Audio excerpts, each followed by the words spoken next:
안녕하세요. 저희 요즘 정말 이슈가 엄청 크잖아요. 코로나. 네.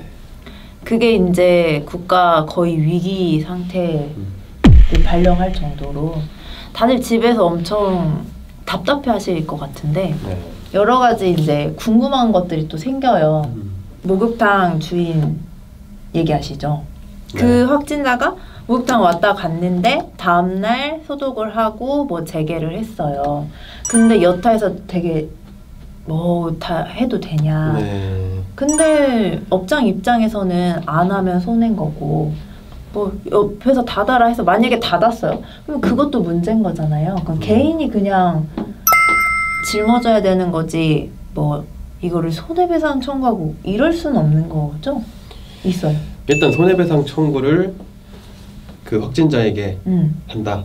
그럴 수밖에 없지 않을까? 그리고 댓글로 닫아라 한 사람한테 손해배상 청구를 할 수 없는 거니까.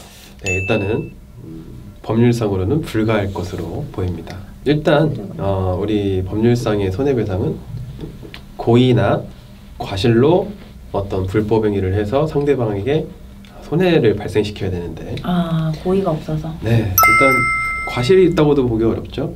확진자는 본인이 감염이 됐다 하더라도 일단 모르는 상태에서 본인이 감염됐다는 사실을 모르는 상태에서 돌아다니다가 이제 상태가 안 좋아지잖아요. 네. 그래서 입원을 해서 확진된 걸 아는데 그 모르는 상태에서는 내가 인식조차 없었기 때문에 내가 여기를 이용하면서 이 사람에게 어떤 손해를 끼친다는 그런 인식 자체가 있다고 볼 수 없죠. 그래서 고의성이 없기 때문에 손해배상 청구는 어렵다. 그렇죠. 지금 영업을 못하고 계신 분들에 대해서는 어떻게 해줄 방법이 없네요?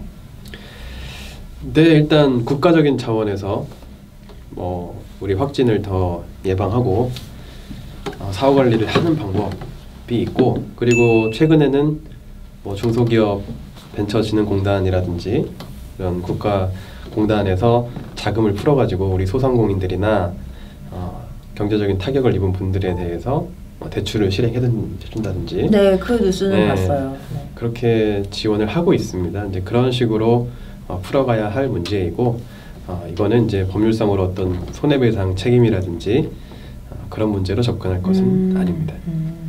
자, 예를 들면 최근에 그런 사례가 좀 있었죠. 네. 그 유튜버가 유명해지고 싶어가지고 나 확진자다라고 막 공공장소에서 말하고 다닌다든지. 자, 그런데 요즘 시국이 시국인 만큼 예를 들면 어떤 상점이라고 우리가 가정을 해보죠. 그 매장인데 거기서 아까 그 유튜버 같이 이제 나 유명해지고 싶어가지고 사실은 감염되지 않았는데 나 감염자입니다 하는 바람에 그곳에 있던 모든 손님들이 나가고 거기가 위험지역으로 판단이 돼가지고 폐쇄가 됐다. 그로 인해서 그 업주가 손해를 입었다. 이러면 그건 업무방해 그리고 민법상의 손해배상 책임 부담하게 될 여지가 있습니다.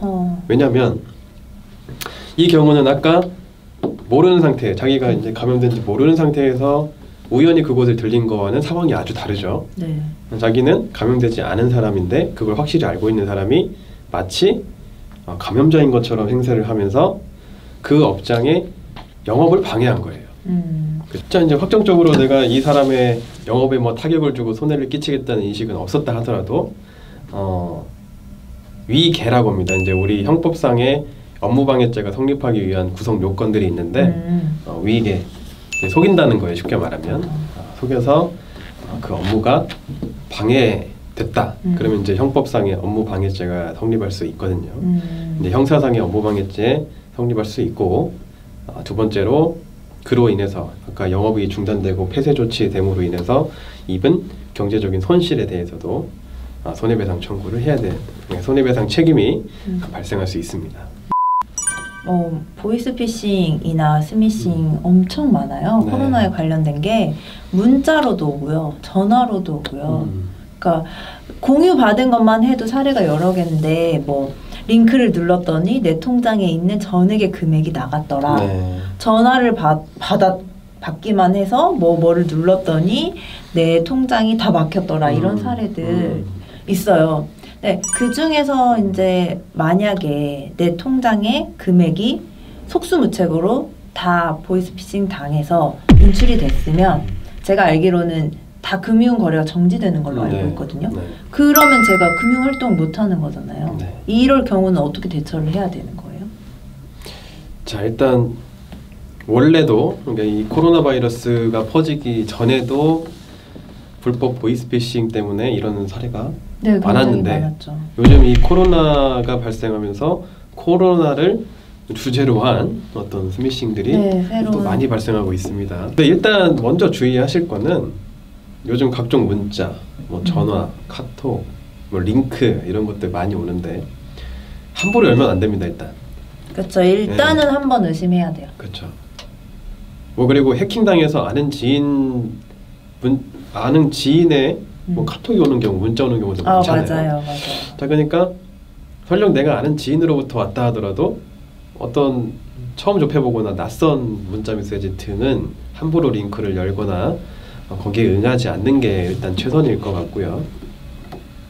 자, 그런데 나도 모르게 눌러지거나 또는 호기심에 눌러봤는데 불법 보이스피싱이나 스미싱을 당했다 하면 바로 사이버 범죄로 경찰에 신고를 하시는 게 좋습니다. 은행, 본인의 그 계좌 연동된 은행에 전화를 해서 이 계좌로 방금 스미싱을 당했다거나 보이스피싱을 당했다라고 하면 은행에서 그 계좌를 이제 정지를 시킵니다. 자, 이런 스미싱이나 불법 보이스피싱을 당했다면 아까처럼 이제 신고하고 또 은행에도 알리고 해야 되겠고, 또 법률적으로 내가 입은 피해나 손해를 배상받아야 한다면 이제 법률 전문가를 찾아오셔야 되겠죠. 자, 변호사를 찾아오시는 방법은 여러 가지가 있습니다. 일단 저 같은 경우는 전화 상담도 가능하시고, 그리고 플러스 친구로 상담하실 수 있고, 또는 방문 상담도 가능하시죠. 그래서 본인이 편하신 방법을 선택을 해서 뭐 유선으로 됐든 톡으로 했든 방문을 하시든 상담을 받으시고 그 과정에서 해결책을 찾으셔야 되는데, 이런 불법 보이스피싱이나 스미싱 피해를 당했을 때에는 일단 형사적으로 문제를 풀어나가는 것이 가장 바람직합니다.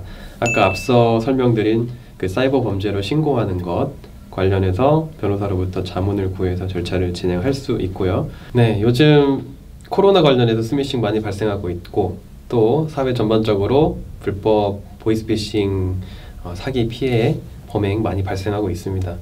요즘 코로나 때문에 정신이 많이 없으실 텐데 건강 유의하시고, 또 그 와중에 어떤 분쟁에 휘말리지 않도록 각별히 주의하시기 바라겠습니다. 네, 시청해 주셔서 감사합니다. 네, 감사합니다.